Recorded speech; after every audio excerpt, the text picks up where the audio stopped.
అవని నువ్వు ఆ మాట మీద నిలబడు. నిరూపించుకో. ఆ తర్వాత మిగిలిన పంచాయతీలు తేలుద్దాం. అది.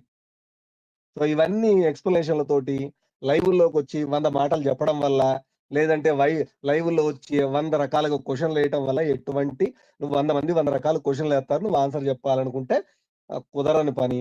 సరే నేనే అడిగాను నిన్ను లైవ్‌కి రమ్మని. నువ్వెప్పుడొత్తావో రా వచ్చి మాట్లాడు. ఇప్పుడు కుదరదన్నావు గదా! నీకు కుదిరినప్పుడే రా. కానీ, కానీ లైవ్‌లో ఒక మాట చెప్పావు నాకు ఫోన్ కాల్‌లో.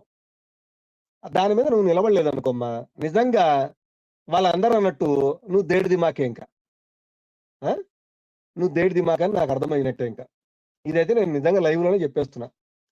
పౌరుషంగా చెప్పావు గదా! ఆ పౌరుషం నిలబెట్టు. ఆ!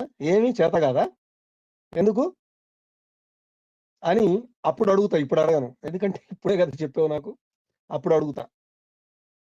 నీకింకాస్త నువ్వు జెప్పిన మాటలకి ఆ! కారప్పొడేయాలని నా కోరికనమాట. ఎందుకంటే నీకు గుర్తుండాల. లేదంటే రోజు గుర్తు జేత్తా. రోజు గుర్తు జేత్తా.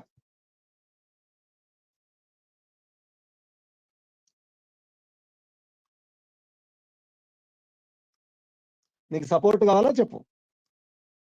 నాతో పని లేదు. ఆ! నాతో గూడా పని లేదు. నీకెవరు జేయాలో, ఏం జేయాలో జేస్తారు. Dark knight bro send me link.